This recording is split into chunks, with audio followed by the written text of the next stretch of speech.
కేంద్ర కేబినెట్ సమావేశంలో కీలక నిర్ణయాలు తీసుకున్నారు. రాజస్థాన్, ఒడిశా రాష్ట్రాలకు వరాలు ప్రకటించారు.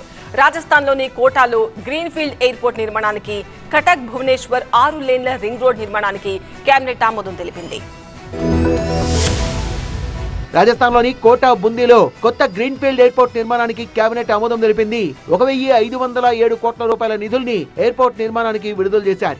కటక్ టు భువనేశ్వర్ 6 లేన్ల రింగ్ రోడ్ నిర్మాణానికి కేబినెట్ ఆమోదం తెలిపింది. రింగ్ రోడ్ నిర్మాణానికి 8307 కోట్ల రూపాయల నిధుల్ని కేటాయించారు. కీలకమైన గేమింగ్ బిల్లును బుధవారం లోక్సభలో ప్రవేశపెట్టబోతోంది కేంద్రం. కోటా ఎయిర్పోర్ట్ ను 1507 కోట్ల రూపాయల అంచనా వ్యయంతో అభివృద్ధి చేయడానికి ఎయిర్పోర్ట్స్ అథారిటీ ఆఫ్ ఇండియా ఇచ్చిన ప్రతిపాదనను కేబినెట్ ఆమోదించింది. చంబల్ నది ఒడ్డున ఉన్న కోట రాజస్థాన్ పారిశ్రామిక రాజధానిగా గుర్తింపు పొందింది. అంతేకాకుండా కోట నేషనల్ ఎడ్యుకేషన్ కోచింగ్ హబ్ గాను ప్రసిద్ధి చెందింది. రాజస్థాన్ ప్రభుత్వం A321 మోడల్ విమానాల నిర్వహణకు అనువైన గ్రీన్ఫీల్డ్ విమానాశ్రయ అభివృద్ధి కోసం 440.06 హెక్టార్ల భూమిని ఏఐకి బదిలీ చేసింది. ప్రాజెక్టులో భాగంగా 20,000 చదరపు మీటర్ల విస్తీర్ణంలో 1000 పీక్ అవర్ ప్యాసింజర్లను నిర్వహించగల సామర్థ్యం గల టెర్మినల్ భవనం నిర్మాణం, ఏటా 20 లక్షల మంది ప్రయాణికుల సామర్థ్యం, 7 పార్కింగ్ బేలతో కూడిన ఆప్రాన్, 2 లింక్ టాక్సీ వేలు, ATC cum terminal block, fire station, car park, అనుబంధ పనుల్ని చేపట్టనున్నారు.